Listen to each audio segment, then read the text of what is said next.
Before we get started with this episode, I have a few requests. Download the Talk Music Talk app. It is free for iPhone and Android, wherever you get your apps, or you can subscribe on iTunes or Google Play. Once you do, just leave a rating and or review in the store to help spread the word about the podcast. Second, share this episode on social media if you enjoy it. Facebook, Twitter, however you like to do it. It will help spread the word about the podcast. And finally, I am in the process of acquiring advertisers and sponsors, and I need your help. Just take a quick survey on my website at talkmusictalk.com/survey. Should take you 30 seconds or less, and it will be greatly appreciated. And now for today's show.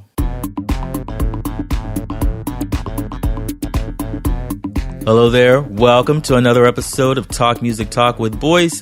I am Boyce. This is my podcast. You are listening to episode 103.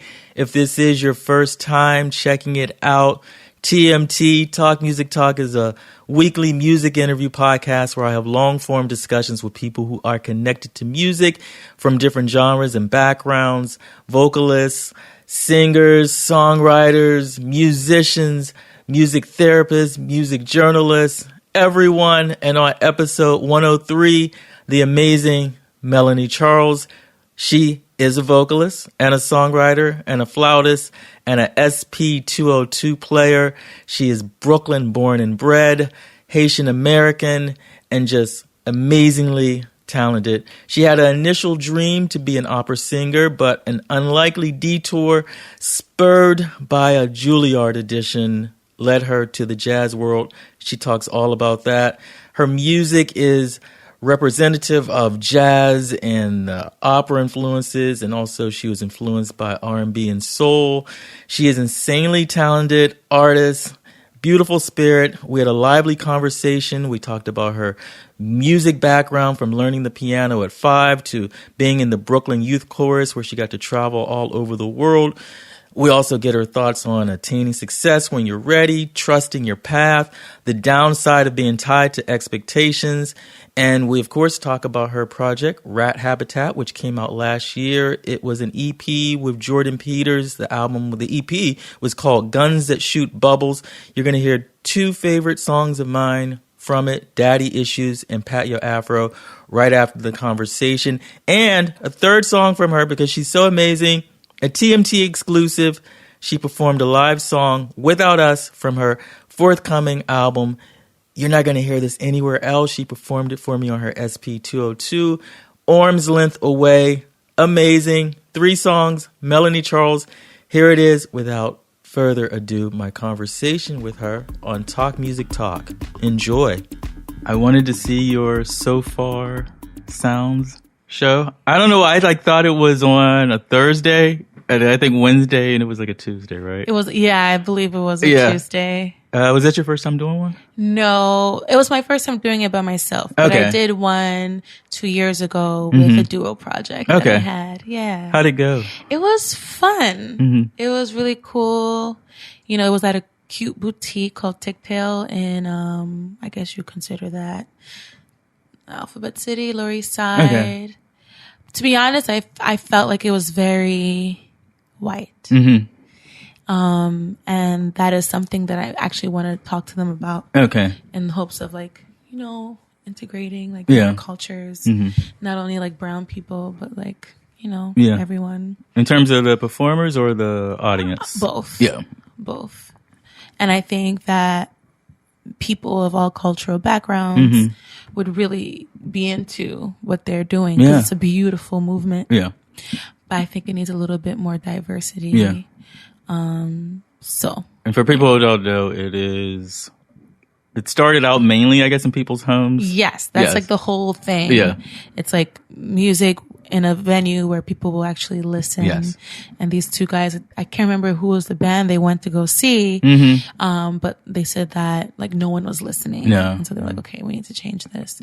So they do these alumni shows where it's completely acoustic. Because when I did it recently, this last one, I performed with my SP sampler and flute and voice. But for the alumni one, there's no PA. It's completely stripped down. So they invited me back to do that. So that's going to be an interesting experience. Cool. Yeah. Look forward to seeing the video. Yeah, me too. How do you like performing the solo as opposed to a full band? How's it different for you? It's interesting. I mean, I've led 7-piece bands, you know, when I was studying at the new school. That was like my whole thing. You know, my brother plays saxophone. And so like the horn was always like an important, aspect of the music for me. So it'd be like piano, bass, drums, guitar, 2 to 3 horns. Yeah. And people always received it well, you know, like I like to consider myself a pretty good arranger, you know, and like being able to utilize all the instruments, the best way possible, you know.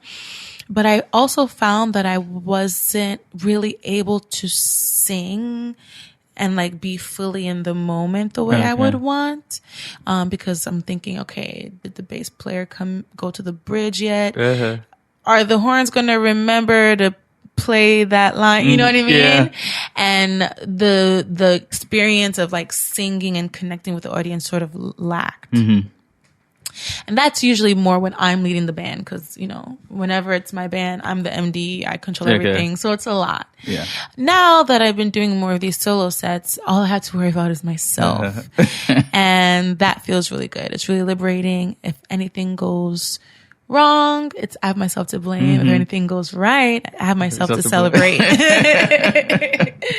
So it's really cool. And, you know, doing a lot of these like more local venues and shows where maybe the budget isn't that much. It's okay because it's just me, you know, and you don't have to worry about a full, you know, full band. But just this morning I was thinking, you know, I think sooner than later I'm going to start doing sort of like Melanie Charles Revisited and do more of like the live band stuff and like bring that back, because that was a really nice period for me musically. Yeah. So I think I'm going to dip back in there soon. How'd you, did the SP become your instrument of choice? Well, 2 years ago, I connected with a guy by the name of Daniel Boshin. He founded Dirty Tapes, which is a local cassette tape label. Literally, their headquarters is down the street. And he exposed me to so many amazing beat makers who basically would sample jazz, old jazz, or like old soul R&B records, and, you know, create sort of a new sound. And I fell in love with that aesthetic. One producer, particularly his name is Dill Withers. He goes by the name Dill Withers. I just loved his production. And a couple of months ago, he posted on Instagram that he was selling his SP, because a lot of the guys in this beat world, they build their beats on the SP. It's like the best way to make these samples. So he's selling his SP. It's the oldest one. It's a 202, which they don't make anymore. And I was like, yes, I want that. Why was he selling it? Well, at first I was like, oh my gosh, why are you getting rid of this? It's so amazing. But fast forward to like a couple of weeks ago, when he sent me the SP, it came with a smart media card, like where where the memory goes. So okay, I was good enough with that, and then I'm like, okay, it's time for me to make some more samples. Let me buy some more smart media cards. They cost $80 a pop. So I was like, oh, that's why you selling this. Oh, that's like the printer industry. Seriously. So that's sort of frustrating. But I have a plan that after I'm done, recording this project with the beats that I have on this SP, I'm going to get the newer one. Okay. And maintenance for that would be more affordable. I guess all sales are final. Seriously. God, did it take you a long time to learn it? Or? It took me a little second. I had to like just focus, you know. I noticed with me, it's sort of like if I don't focus completely and put all my energy and sort of have tunnel vision, I won't get it. Okay. But if I commit like a good chunk of time, then after that it flows. Okay. So once I finally got the hang of it, you know, making samples and figuring out how to use the effects and all that have been really, really easy after a while. Now, how does this connect to you? Because you have a jazz background and you're playing live with more pre-recorded, but there's still a live element to using the SP. Yeah, I think that's why people sort of have been into what I'm doing because I'm also singing. A lot of times the producers who do like live SP sets, they're just, you know, building the samples live. Actually, not really building as much because a lot of times they also do production where it's like beats that they put together that they play, as opposed to I'm just taking these segmented samples and building them and going back and forth, adjusting the pitch, you know, like let's say, so if the song is like starts in C and then it goes to G, like I'm literally using the pitch knob to put it in G for those few bars, you know? So it's a different approach, which is fun. And, you know, I'm improvising on flute over them. And as a jazz, with my jazz background, I'll take these samples that I've built and sort of sing jazz standards on top, or sort of rare jazz tunes. That's always going to be, you know, an important part of my artistry. But I think what's also interesting is now the jazz aspect is sort of taking a more modern turn now, as opposed to when I'm singing with a band and we're playing the tune. Yeah. You know, now it's like, okay, here's Round Midnight over something that really has nothing to do with Round Midnight. And my mom, she's so cool. I call her momager. She was like, oh, I get it. It's a few years ago, my thing was I wanted to wear clothing that didn't match at all. I hated matching. So like stripe and polka dots and kente, you know, like all of that in one. That was it, or else I don't want anything to do with it. Just like, oh, now I understand the music is like when you were in that phase. It's sort of like a musical collage. And I was like, ooh, I like that. Yes, Mom, it is a musical collage. Somebody's connecting the dots. Seriously. Yeah. Gotcha. So is jazz, is that like a lifelong passion?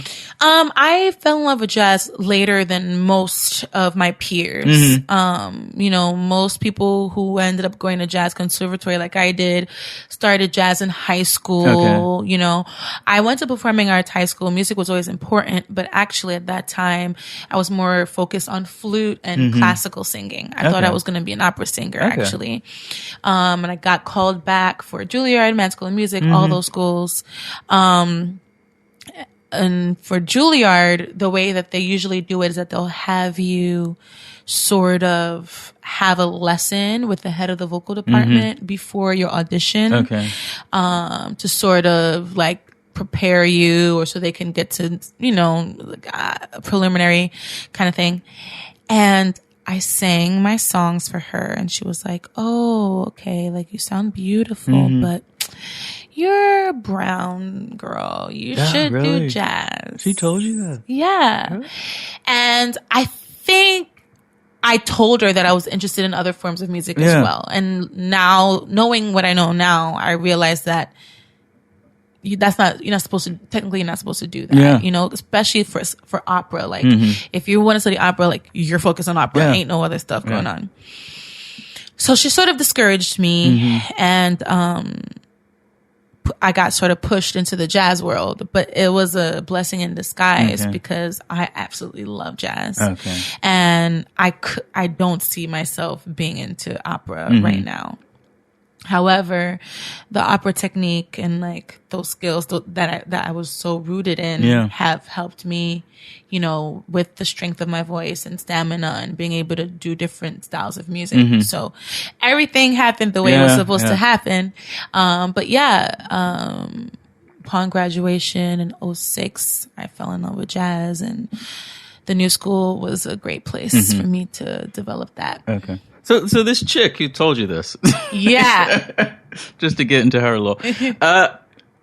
How is that even possible? I mean, do you report that, or did you tell anyone? No. Did you share that with anyone? Not really. I don't really talk about that much. Mm-hmm. I told my mom. But I don't know, like normally when people were to say something to me to discourage me, I'd sort of fight back and like it'll be a whole thing. I don't know, like sure it was wrong that she discouraged this young black girl from doing what at the time she thought she wanted to do. Mm-hmm. But I'm a strong believer in everything happening for a reason. Yeah. And I'm sort of glad that she pushed me in that way because, you know, seriously, I love jazz, you know, and I feel like I have a natural understanding for it. Mm-hmm. A lot of young jazz singers I find will sort of be imitations of whoever they love. Okay. And I definitely have my influences, but I feel like I'm really connected. Okay. So, you know, it's okay. And I think she was just speaking on her truth, you know? Yeah. And I think that's the thing about teachers. It's a tough call. Oftentimes you might have a student that really wants to do something, but sometimes it's just not for them. Mm-hmm. You know, that's what it is sometimes. Yeah. So, I don't have any hard feeling towards her for that, actually. Were you able to see the lesson or when she said that? No, at the time I was really down. Mm-hmm. I was really discouraged. I felt really bad. But soon after, I was like, okay, that's cool. Yeah. You know, my vocal coach that I studied with back at that time, I still study with her. Mm-hmm. Actually, she had her firstborn about 2 years ago, I guess now, and it's her birthday next weekend, and she asked me to sing for her baby's birthday, really? And so, like the relationships and like the scene that I developed a relationship to with the classical music hasn't died. Okay, so it's all good. Okay. So your initial influences, I guess, were more opera. Yes, I guess, or really more church, because I grew up in the church. Okay. You're from Brooklyn. From Brooklyn. Yeah, I went to Holy Trinity Baptist Church. It was it's located on Gates and Broadway. Mm-hmm. And my mom wanted me to start getting voice lessons when I was 5. Okay. But from the organist, she also taught voice. But she was like, oh, she's a little too young. The voice is a little too delicate. So let's start with piano first. Okay. So I had like a year or 2 years with piano, and then I started doing voice. And my first solo was in church, and that was awesome. And then I joined Brooklyn Youth Chorus. It's a chorus based in Park Slope, Brooklyn Heights area. And with them, I toured. We went to Russia and Germany doing vocal competitions. And that was sort of like the classical bel canto choral style singing. Okay. And then fast forward, auditioned for Performing Arts High School, where I was a flute major though. And started studying with my voice teacher at that time, who we actually met in my church, actually. Okay. So everything, you know, was all connected. Yeah. Did you know, did you show signs that you should be training in music, that your mother saw that? Well, my mom said that she always wanted her children to be musicians. She was always passionate about music. Growing up in Haiti, she was in all the musicals and wrote songs when she was little, and she was like, okay, when I have children, I want them to be into music. And luckily it happened, you know. So my mom says that when I was a little baby, before I could even speak, I was going la la la, you know, humming. And so she was like, okay, yes, this one will be into it. And soon after, my brother was born, and he is an incredible saxophone player. Like, he shocks me so much because he's so connected, and he can hear something and play it right away. There's no thought, you know. Okay. It's like an immediate relationship with the instrument. So my mom got what she wanted. Yeah. Actually, now she's working on her album. Okay. Oh, really? Okay. Yes. Good for her. And she has an EPK and everything. And I'm like, geez, I don't even have an EPK. Was that like a long time dream for her? Yeah. She says that, now that we're, adults now and she's retired from work, it's like, okay, this is my time to do my thing. And actually her music's really cool. Yeah. It's sort of like a mix of Haitian folk music with gospel and jazz. Okay. And she's got like some of the best musicians in New York on it. So rock on, Mom. Yeah. See, I love hearing that because so often people feel like there's a certain point where, oh, well, that dream's dead. But I can't do that anymore. And it's like, no, that's not true. It's not true. Yeah, if the effort's there, the action. Why not? Yeah. And I guess she has to be inspired by you. Yeah, I think we do inspire her, and like I tease her all the time because she'll like write something and be like, "Mom, that's something I would write," But then she respond, "Yes, because you're my daughter." It started with me first. Yeah, and I can't argue with that. She's right about that. Yeah. So who were you listening to? Like, who were some of the influences? Was it just people in church? It was, people in church, but honestly, what I was listening to more was R&B of the time. I was really close when I was younger with my aunt and my cousin, and they were like listening to Maxwell and Brandy and Whitney and Tina Turner and that stuff, like Waiting to Exhale, that album. I remember my driving to work with my aunt and her playing that, Classic. Yeah, Luther, Anita Baker. I remember also driving to school, CD 101.9, that radio, smooth jazz radio station. That was, the radio stayed on that station, so be Earth, Wind and Fire, so that's why my sound is like so like mixed up because sure, I was like doing opera, and I was playing the flute and then later jazz, but like at home, it was really like classic R&B. Yeah. And then my aunt and my cousin were into like the R&B of the time, but my mom didn't really like that stuff. She listened to a lot of jazz. Okay. So it was like Frank Sinatra, Barbra Streisand, you know what I'm saying? Ella, Sarah. So it was just a lot going on. Yeah. Okay. Can we talk about Anita Baker? Compositions? Ooh. No one talks about that. See, everyone's on Rapture, but compositions. Oh God. See, because Anita, she's largely influenced by Nancy Wilson. Yes. A lot of people don't know that, and that's jazz all day. Yes. Yes. She has a tune. It's called "Good Enough." You know that one? Yes. It's a jazz song, basically, So yeah, and compositionally, like Anita, I don't know if she wrote her tunes. Did she always have like a team of writers? Like her one other writer. Yeah, right? Always. But the compositions was great because she was singing live with the band. When she was recording? Yeah, that album, Compositions. Oh, you're talking about that album. Yeah, the album. Yeah. It was right after the Giving You the Best I Got album. What else was on Composition? Oh, God. See, now you're going to get me. Fairy Tales. That's on there. Ooh. Oh, God. Love You to the Letter. God, I can't forget. Ooh, okay. You have to listen to it. It's like almost full jazz, basically. Oh, okay. Thank you. Yeah. Yes. So even like when I saw her, I think she did like one song. Like it's this forgotten stepchild of an album because it wasn't a big commercial success. Yeah, because was that like the last or second to last album? It was she's sitting on the cover at a piano and it's like a blue, like sepia blue. Okay, yeah. I need to revisit. Yeah. Yes, you'll love that. Thank you for that. Sure. Yeah. I was like, oh yes, her compositions are amazing. You're like, no, the album. Oh, okay. No. So you will thank me later. But okay, so why flute as opposed to voice or piano when you went to school? To major. Well, I don't know. When I was in junior high, that was sort of the instrument that I was given. Mm-hmm. And I liked it eventually. At first, I was upset. I wanted a loud instrument like trumpet or saxophone. But I got the flute.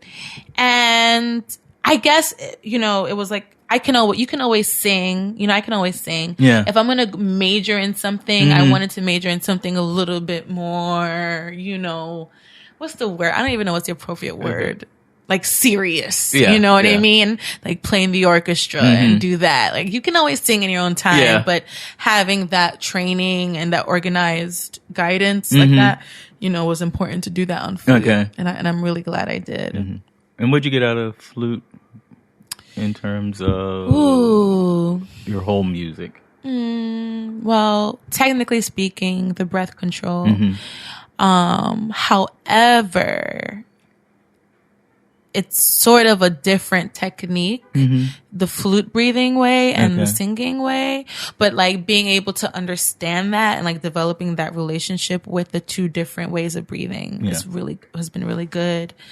Also, if I have to learn a song and find my key, the flute has always been like really easy to be like, okay, where's the key? You know, what is that? Okay. And also when I would improvise and scat, I find myself sort of like fingering the flute's fingering as I'm soloing. So just having something solidly connected is sort of like an extension, you know, of my voice, the flute. And now it's just really nice to be able to say, you know what, words are great vocally, but sometimes things are better expressed with an instrument. Okay. But that's been a long time coming to sort of bridge them together because I studied flute classically. And so improvising on the flute has been a challenge and probably will always be a challenge.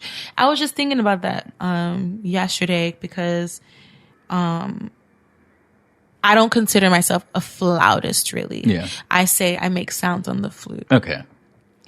Because I feel in order for you to give yourself a title of something, like you have to have complete mastery. And I've put that focus to my singing. Yeah. So yes, I will gladly say yes, I'm a vocalist, I'm a singer. Or like Nancy Wilson says, a song stylist. I think she calls I like that. Yeah, right? But with the flute, I think it is beautiful. The fact that for me, if you ever see me improvising on the flute, that's a special moment. Okay. And people who witness that, like, I like for them to know that, you know, like this, I got this one thing singing, but this other thing is something that will always be a project for me. I think there's beauty in that as creatives because sometimes we get a little comfortable, like, yeah, I do this, yeah, whatever, it's nothing. But what about something that you're not 100% on, but you have some kind of connection to that? Yeah. What kind of art can you create with that? You know, like what honesty and authenticity can you share with people who are listening? So, and there's going to be, I guess, a little more tension when you're doing something that you're not completely confident or comfortable in. And it's funny, people now are calling me for gigs on flute, and I'm like, oh gosh. The universe heard. Yeah, you know? But I think also I guess you would say that my flute playing now is sort of unconventional because I'm coming to it as a singer now. Not like from the flute improv school. Yeah. So I think when I play flute, it's very vocal. Okay. It's like lines that I would sing. That's what I'm playing. So that too is also like an interesting thing. Yeah. It makes it more you. Yeah. Yeah. So. Were you writing songs in high school or what? Yes. I was part of this ensemble called New Music Singers. Actually, my really close friend at the time was this guy by the name of Jack Fuller. He goes by G-Pack, I think he goes by now. He did a song with Azalea Banks like last year, and he got a lot of really known during that time. He was also an amazing composer. But yeah, New Music Singers, the project was we had to write a new song or 2 new songs a week, like arrange, piano, bass, drums, like everything set. And so that was a really, really good class for me because now if I got to come up with something real quick, it's not a thing. We also, there was like some like podcast that was happening. This was like when podcasts were just starting. And it was sort of like, the relationship between like speaking voice and how like if you repeat them a certain number of ways, it becomes music, and how our speaking is music. So yes, that new music singers class allowed like me to really, really explore writing in a quick way. I recorded my first song in that class. The name of the song was 1 in a Million. I have to find that recording. It was a good recording. That was like the beginning of the 7-piece band sound. Oh my goodness. How long was this program? I was in the class for 3 years. Okay. And every week we did this. And the teacher, he was such a grouch. I love him, but he was so mean. And in the audition, he was like, well, you better get it together because you know how many kids are trying to be in this class. And I was like, but like he let me in, and like I ended up being, one of his favorite students. But yeah, 3 intense years of songwriting was really great. So you're learning what about melodies, lyric writing? Lyrics, forms, rules, what's cliche. I remember one rule he always said, never do a key change. He hated key changes and modulations. But now, why do people hate that? I don't know, because like I'm every woman, like that has like 80 modulations and it's always great. But I think what he meant to say is unless it's like very well done. You know what I mean? Yeah. Like obviously I'm every woman, those modulations, that's what makes the song, and we don't get tired of that, So, there's a podcast called Switched on Pop. They just did like a whole show on modulations. Really? Yeah, like about 2 weeks ago. I need to hear that. Yeah, I'll have to put Switched on Pop if anyone's listening. Yeah, it's a podcast, but I will turn you on to it. Thank you. Don't worry, I'll still listen to yours, though. Okay. And I don't even mind which order. You don't mind? I don't mind which order you listen to. Okay, all right. Yeah, I'm fine with that. I can release my ego. So now you decide you're going to go to college, and you're like, what? You're sure you're going to have a career in music. That's what you want. Oh, yeah. Okay. So there was never like... No, I always wanted... doubt. There was never a doubt. I actually expected to like find fame once I graduated high school. I was sure of that. And then, so I sort of went through a premature midlife crisis once I graduated high school, and like I wasn't signed to Atlantic Records or something.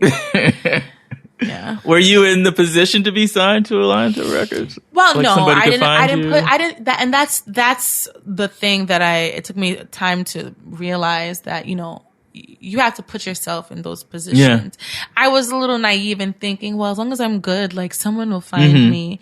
And maybe like 50 years ago, 60 years, like that would have been true when A&R people and scouts were out looking for talent.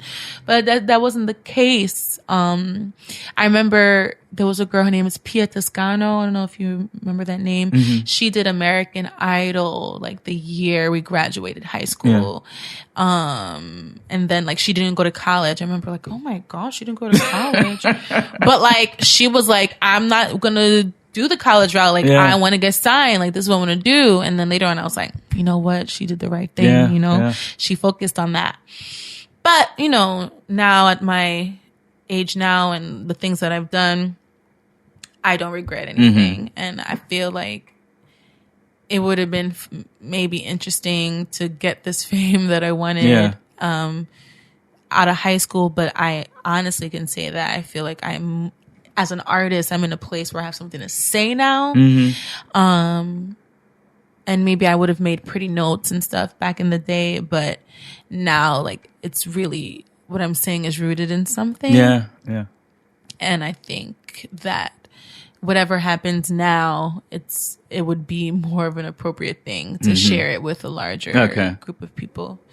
So yeah, I interviewed Martina Arroyo. She's the opera singer. She's a program at Hunter, and she was talking about this. She's like, "Oh, a pretty voice is nothing."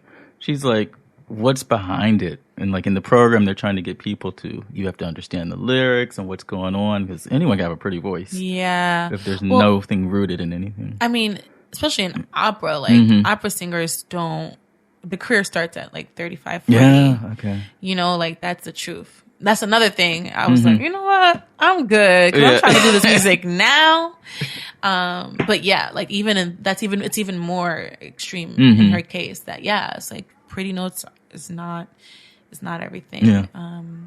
So yeah, like the biggest lesson I've had is like trusting the journey and like trusting your path and having hopes and dreams and goals, but also allowing time to play its role. Okay. How'd you get to that state of mind? Or was that just in you? No, it's a lot of disappointment, a lot of like putting all my eggs in one basket and thinking, okay, this is it. And then with trial and error, realizing, maybe not. Yeah. I had some really huge leaps of growth the past 2 years, I would say, because I traveled a lot. And I guess at the time I was saying, okay, New York, they're not really no one's calling me for no gigs. I'm going to go somewhere where I get the calls. And so I was thinking I was looking for an audience, but I actually just found myself and found my inner strength. Okay. Because going to different cities, I was like living in Cali for a while. I was living in Paris for a while. Like going to a place where nobody knows you and having to share the art that you want to share, you gotta be brave. You have to be courageous. You have to be honest because people can see when you're pretending and when you're, you know. And so all of those like survival skills that I had to acquire, now that I'm back home, it's like, oh, okay, if I didn't go through those moments, there's no way that I can do what I'm doing now, you know, or start to do what I'm doing, because it's always going to be a journey. It's always going to be evolving. I didn't by no means reached any point, you know, but the direction that it's going now is only because of the struggle, disappointment, and not having expectations, you know, only controlling what I can control, which is making great art, making honest music, and being the best person I can be. That's it.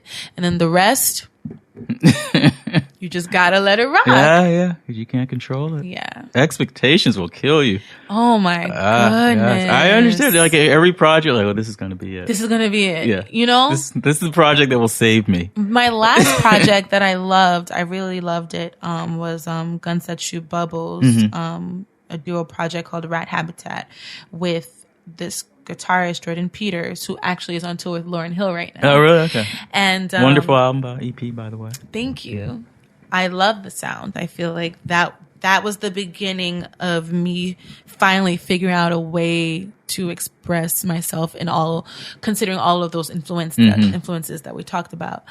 But I thought that was it. Okay. Because we've spent so much time on the music, but then like not that much money on promotion and like PR and like, okay, so I learned my lesson there. So now this next project, I know the music has to be great, but also 2016, 2017, you gotta invest in the second half, which is making sure people hear it. Yeah. Making sure that you present it in a way that is tangible and that is in line with what the social dialogue is, if you will. You know what I mean? Like certain songs and artists resonate with us because we're all sort of going through something. And it's deeper than just politics, Trump and Hillary. Yeah. It's even deeper than that. You know, it's like, what is going on? And like tapping into that and being connected with that. So how'd you connect with him for the project? Okay, so he is good friends with an amazing engineer producer by the name of Tyreek Khan from Canada. He runs sort of like a production company at this point called Hybrid Music, where they do these amazing video and like recording sessions. Like he recorded a lot of Snarky Puppy stuff and Bilal, and like he's the guy. If you want like this crisp sound and beautiful visuals, you go to Hybrid. And Tyreek and I became really good buddies, and, you know, he went back home to Canada and he was like, road trip with me. And I was like, okay. And that's where I met Jordan. Okay. Because Jordan's from Canada. At the time, he was working on another project with a singer, and I really liked what he did. And he was like, okay, I want to come to New York. I want to conquer New York. So he moved to New York. And one thing that my mom and I have always been is sort of like that family that, like, if you're new to town, would be like, okay, what you need? You need this connection. You need this gig. You need a meal, blah, blah, blah, blah, blah. So we sort of took him in. We became buddies. And then we realized musically we see eye to eye. And so we're like, all right, let's do this project. And one thing led to another, and Rat Habitat was born. People ask, you know, what's next for, I guess I'm probably cutting your questions. That's the thing with interviews. I'd be like running the thing. I don't even let you go. I was going to go back. I have this weird memory where, like, okay, you know, people have synesthesia. Yes. Okay, I have this thing where on the left side of my brain, I can, like, store questions. Ooh, I wish I could do that. Yeah, because you're not even taking notes. Like, I would have so many notes. So I have my questions stored. Thank you. So I have my questions stored. So even if somebody goes, I can, like, you could just bring it back in. Yes. So what I was going to ask was, or did that just make me lose my train of thought? Let's see. I don't know. Wait, I'm going to have to go to the shelf. Okay, here it is. Were the songs already written? Yeah. Okay. Or did you co-write with him? It was a mixture of both. Okay. Some of the songs he had, you know, tracks that he already was working on. And so I write to them, but of course we would have to, like, tailor them, you know. And then a lot of them, also a good number of them were songs of mine that I had the melody and the lyrics, and I was like, okay. And he would build the tracks around it.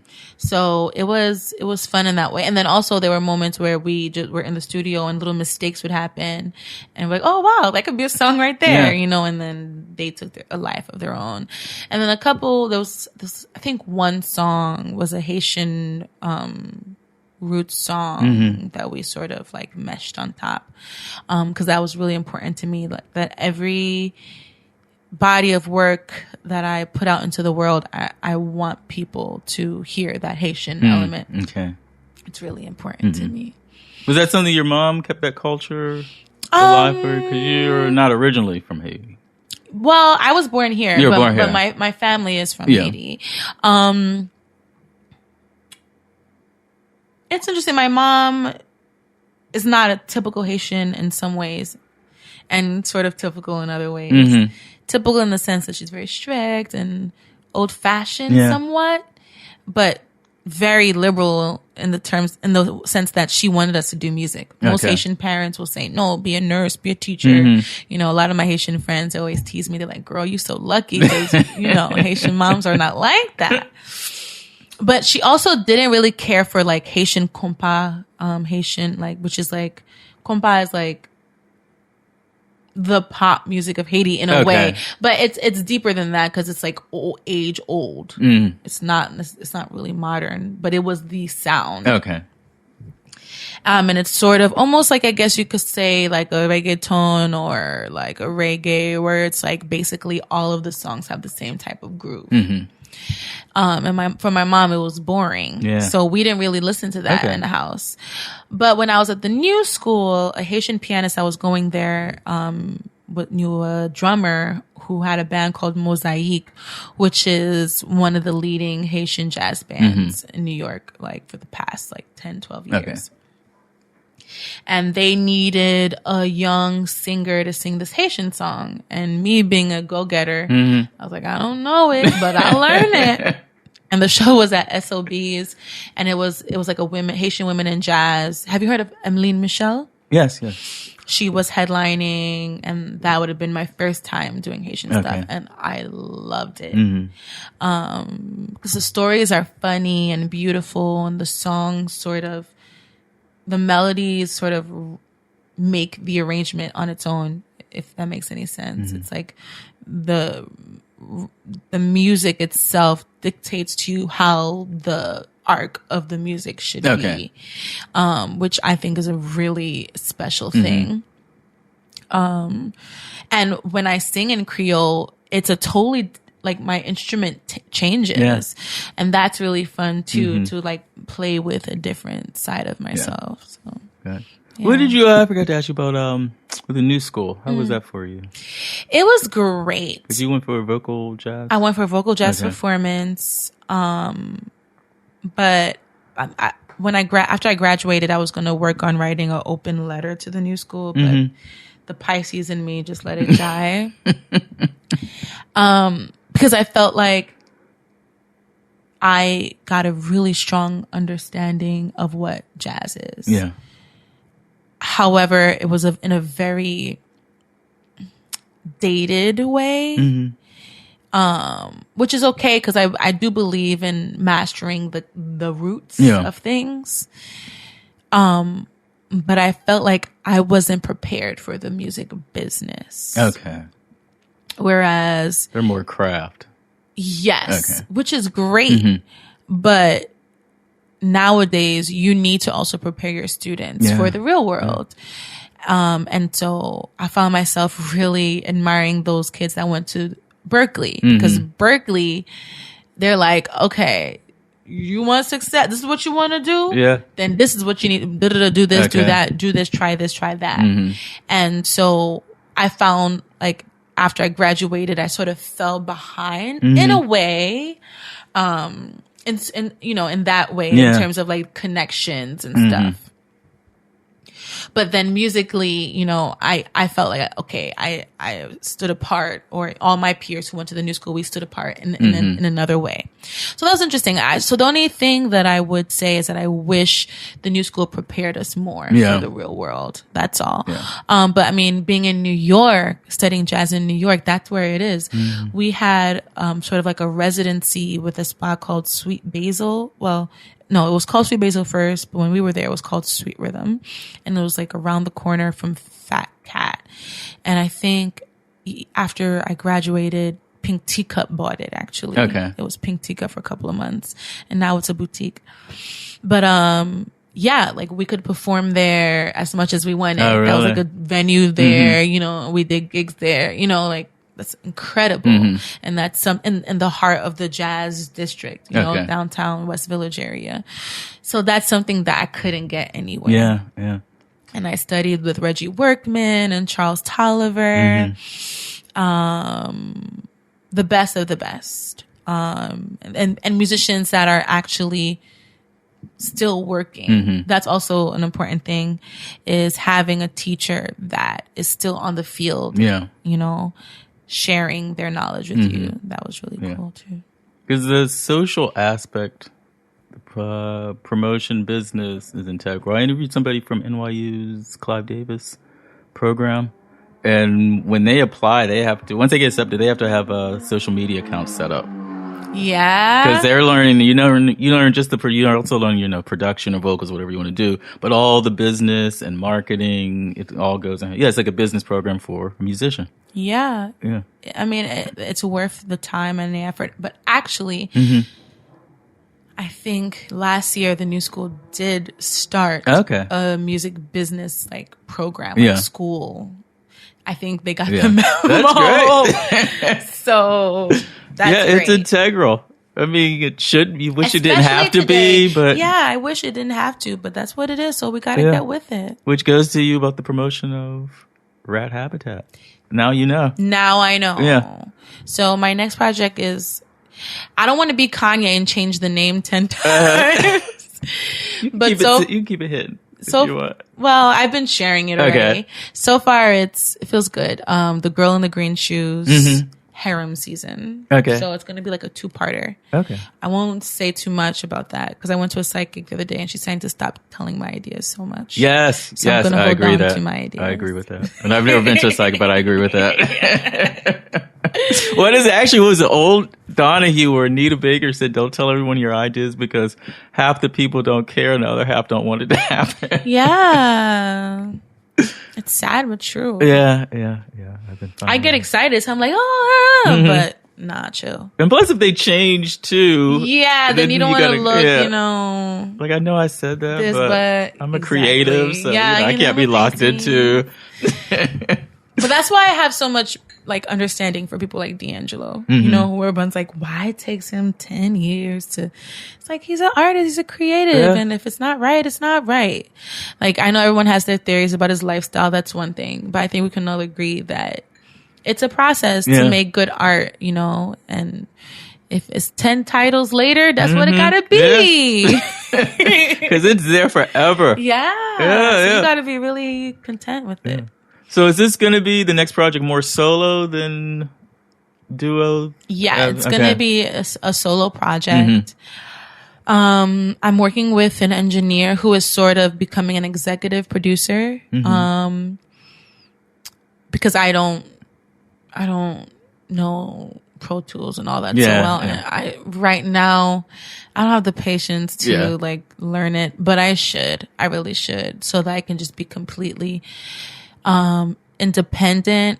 Because, you know, a lot of times when people are working with you and they like the idea, they want to give their input, and it could be great.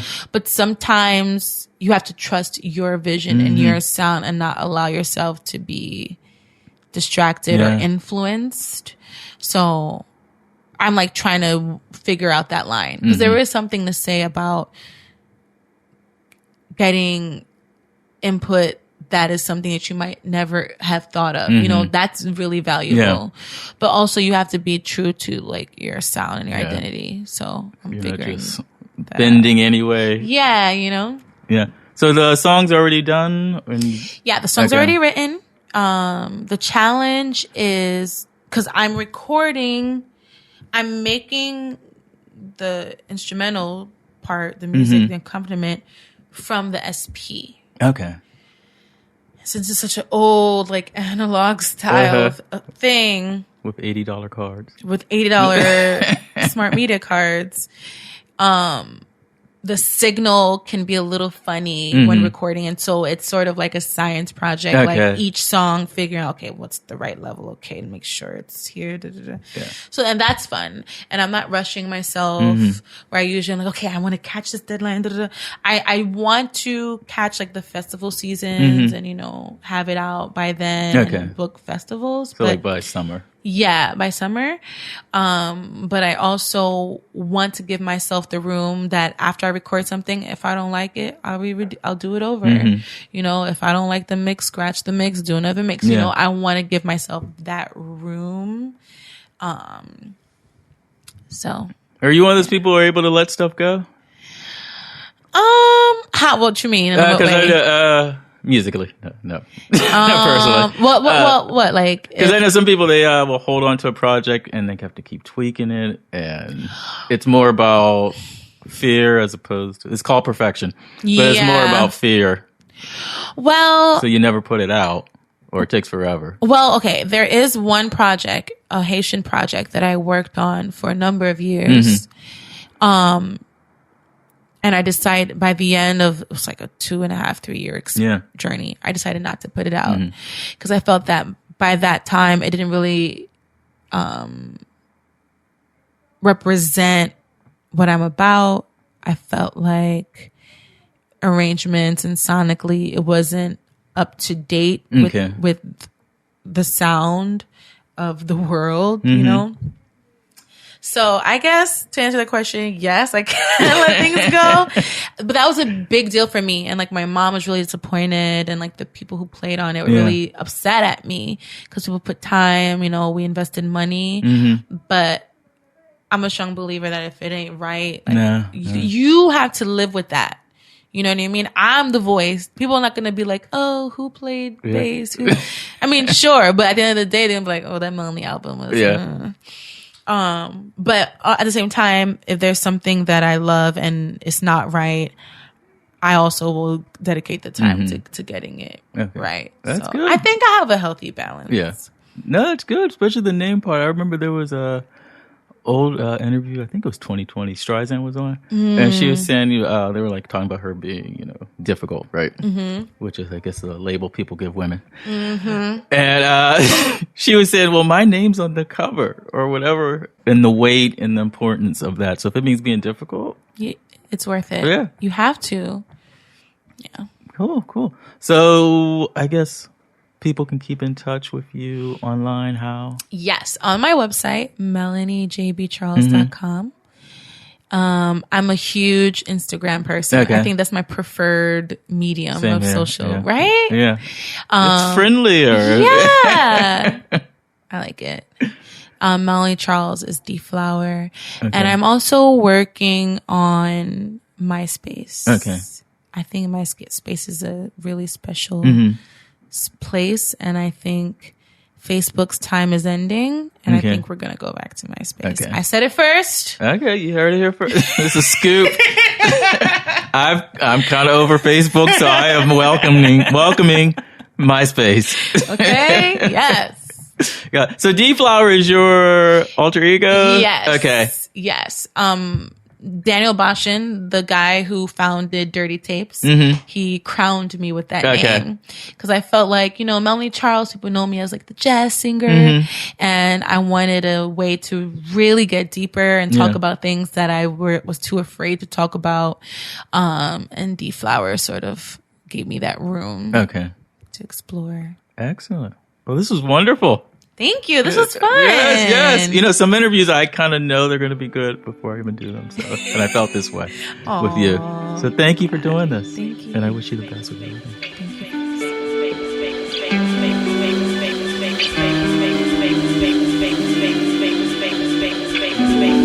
Who am I don't know, 'cause you lie. Who are you? Tell the truth, just try. It's too late, your time ran out. You're in a better place. Just try to figure this out. Mama's hurt, but this gone. I'm here. First I'm sad, then I'm mad, then pretend I don't care. I hate that I miss you. It's not like you were there. I'm left trying to figure this. Trying to figure this. Trying to figure this.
Dum dum dum chicka chicka chicka chicka chicka chicka chicka dum dum dum chicka chicka chicka chicka chicka chicka dum dum dum chicka chicka chicka chicka chicka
And there you have it, a TMT exclusive from Melanie Charles, Without Us, live. And before that, 2 tracks from last year's Rat Habitat, Where She's Been and Where She's Going. Again, her website, melaniejbcharles.com. Check her out. As for me, I am online at thisisvoice.com for books and music information because I write novels and I make music. Talk Music Talk has a website, talkmusictalk.com, for more information on the podcast. And if you are on Instagram, please follow me at This Is Voice. And don't forget the call to action, 3 things that I asked of you at the beginning of the show. Share the show on social media. Take the survey, talkmusictalk.com/survey. And don't forget to download the app wherever you get your apps for iPhone and Android, or subscribe on Google Play or iTunes. And once you do that, leave a rating and or review. And a back catalog suggestion for you, episode 81 with Dodge. If you enjoyed Melanie, I think you will enjoy him also. He combines electronica, acoustic soul, house music, has a great album out called I Am Dodge. He is an amazing live performer. Episode 81, great conversation with him. Thank you so much for listening. Till next time, and there will be a next time, this one's for you, Liz.